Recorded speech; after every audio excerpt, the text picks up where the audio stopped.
people are saying, hey, you can't do that in Final Cut. You can only have one sequence per project, and the autosave is so frequent that you're going to lose all your work. No, I'll just duplicate the project without duplicating media or render files.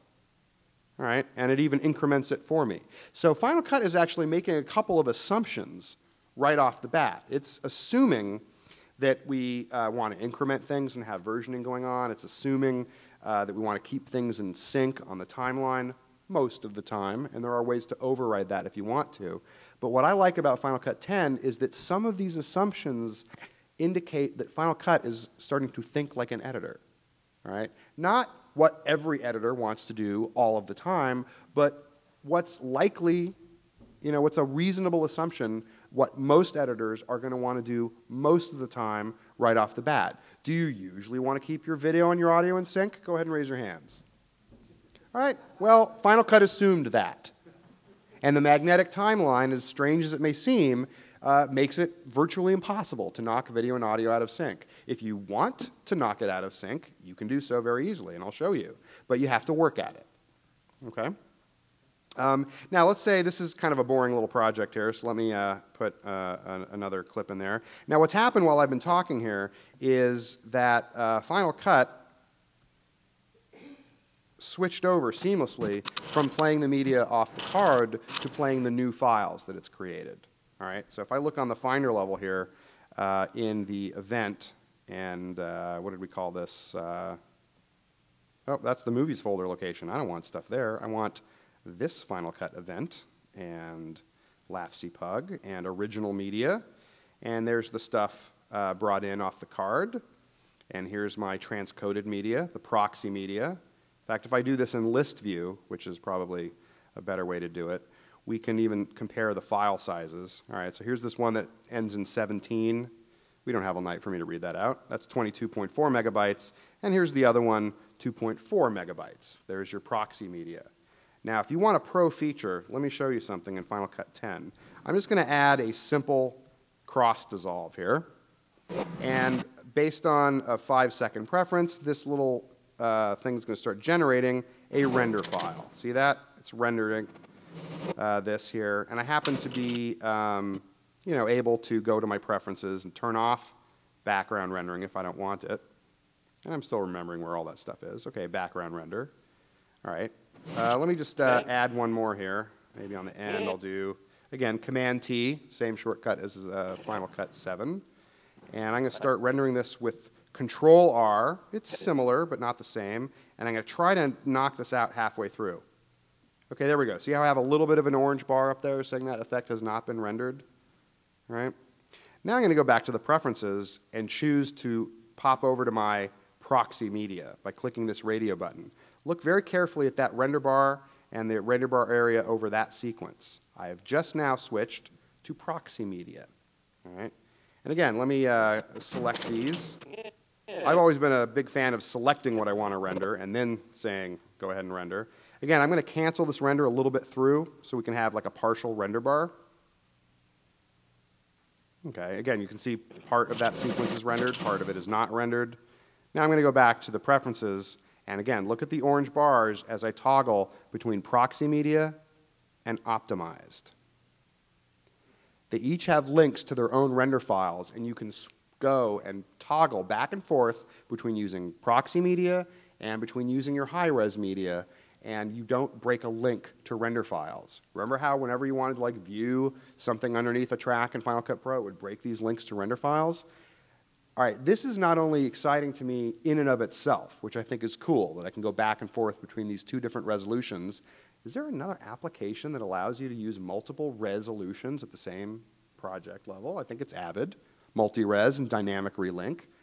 All right, Vegas. I don't know every app, but again, Avid and Final Cut are my touchstones. This makes me excited because apparently the Final Cut engineers have found a way for you to do things in Final Cut without breaking the link to render files, and I think that that might continue to improve itself in the future with other things. All right, so I'm consulting right now on a job where people are losing their render files on Final Cut 7. It's a weird bug, they can't figure it out, but this is interesting. Now if it comes to the point where, Oh, are you going to crash on me now that I've been so nice and complimentary? All right, well, no matter. I'm going to go over to the magic of remote desktop, and we will go to the other Final Cut system. And on this other Final Cut system, I've actually been working on this cut for a while. All right? And this cut has a number of things in it. Again, another pro feature I really like is toggled on with this button here. This is the timeline index. All right, the timeline index does allow me to select, and by selecting, navigate to different clips in my timeline. But it also has something, again, to me, very Avid-like. If I click tags, in fact, let me zoom in there a little bit more. Maybe we can see that better. Of course, I forgot to set that up again. Oh, can you see that all right? It's a pretty big screen. So if I click tags, I can choose markers only, or just look for keywords or something. And not only can I see my marker list and jump back and forth to things, you can even turn your markers into a to-do item. I'll click Make To-Do Item. Oh, where'd my marker go? It's not in that list anymore. Well, that's because it's in this new to-do list of markers. And once I do one of these things, I can go ahead and basically check it off like a checklist, and those things have been done. Again, it will be nice if we could export these, and maybe, you know, our FCP maintenance pack and our FCP tools will join the Final Cut 10 universe, and we'll be able to do that. But let's assume I want to take this project here that I've been working on and, you know, making some changes. Maybe I'll just... 15. Okay, thank you. I'll add a transition. What? I wanted to add a transition there. Let me try that again. I'll select that and hit the transition. Oh, no, I can't do that. All right, well, again, it seems annoying. What a bug, Final Cut Pro. This connected clip I can't add a transition to. But again, if I choose something like making it a compound clip or making it what is called a secondary storyline, okay, like nesting in a way, all right, now I can add transitions. All right, yes, it's an extra step, but it's not like it's impossible, and that's kind of the point. Now I'm going to go ahead and go back to my project library, and I'm going to duplicate this, duplicate the project. Now, if I'm on a network like I happen to be right now, I could duplicate the project and the referenced event or events that it's comprised of. Or I could sort of do a media management trimming operation where I duplicate the project and only the clips that have been used in this particular event, and then I'd have a kind of consolidated folder or event that I could move. Now, I happen to have this media on the other system, so I'm just going to go ahead and uncheck everything to create the smallest possible version of this project. I'll right-click on it, and you know, again, I could consolidate the project media after the fact if I wanted to. All right. Now it just comes time to get this project to somebody. I could email it if they're not on site. Finder window. I'm going to see if this works. I'm going to try Airdrop, which is a new feature in Lion. Airdrop works only over airport-connected devices. And I'm going to go ahead and choose an airdrop location here. And you can see, well, I don't know who's, so, oh yeah, someone else in here must be on the same network. Whoever that is, here, let me give you my project file. All right, and you see what you can do with it. Yeah. Oh, there I am. Okay. So again, once I have a Finder window open, I can go to my, I think I had a shortcut to this. No, I did not. I'm going to go to Media, Final Cut Events, sorry, Projects. There's my rough version. All right, and I just drop it on whoever I want to give it to. It says, are you sure? Yes, I'm sure. I'm the one who did that. And then I'm going to wait for the message over here. It's going to ask me to accept. And while we're waiting for all this to work at Barnsdale, there we go. And I'll save it, and it's going to go into my downloads folder. All right, it's a nice little simple way to do. I just kind of wanted to show a little Lion feature tonight. Of course, I'd rather do it this way, which is I actually have connections to my system, like on a network or an XSAN. And I'm going to go ahead and connect. And let's see, little password action. Please do not tried to get onto my computer. There's all sorts of fun things in there. All right, so there's my mini G, where I have my events folder, and I can just drag this into there, and it's going to copy. Okay, now I'm going to finally take care of this action, which is to crash Final Cut Pro and restart it. Here's the funny thing, though. I was going to do that anyway. Yes, I was. Because Final Cut's going to analyze all of the different events and projects folders of any attached devices when it starts. So I'm going to start up Final Cut Pro again. It's going to analyze and load up hopefully very quickly. And there is my rough cut. Oh, no, it did not recognize it.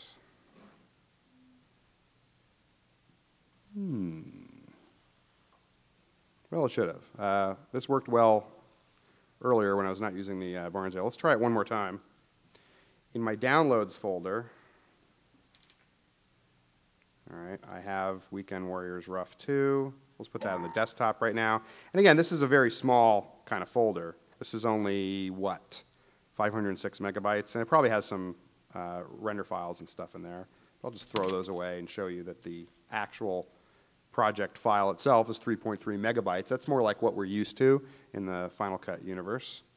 And I will now drag this one more time into mini G, and I'll put it in Final Cut Events. And I don't know if you noticed this, I also have something that I've called a quarantine folder where I have Final Cut Events or projects that I don't want loading up into my libraries because they take up some of the RAM and stuff. And there's even another little trick where you can actually create a sparse disk image. Steve Martin actually details this on the Ken Stone page. But I believe I've now brought up a Handicap John project. This is media courtesy of Misha Tannenbaum. Okay. Now notice that this event has actually showed up automatically. The events actually load the second you start plugging in other devices automatically. All right. But I am going to quit one more time just to see if I can get that project online and show you how to relink. Because it's also been said that you cannot relink the media. That would kind of defeat the purpose if I was going to just throw a project file to somebody and I couldn't relink it. So that's what I'm going to do, hopefully now. There we go. All right, well, there's more than one way to skin a cat because, and my apologies to all skinned cats. I'm going to go to the library. Now in OS X Lion, by the way, when I go to my users folder and then I go look for the library, it's gone. All right, and I actually have to use a go to folder, user folder library. Okay, there it is. Thanks for hiding that. I don't ever need to go there. And I'm going to go into my preferences and I'm going to trash the Final Cut preference file. All right, so here we go, com.apple, look for Final Cut. Oh, and by the way, this is, I don't know if this is deliberate on Apple's part, but here's your Final Cut Pro, well, something like it, Final Cut Pro file. This is the actual plist file for Final Cut 10. Notice it does not say Final Cut Pro, so, you know, maybe they know something we don't. Anyway, I'll trash that.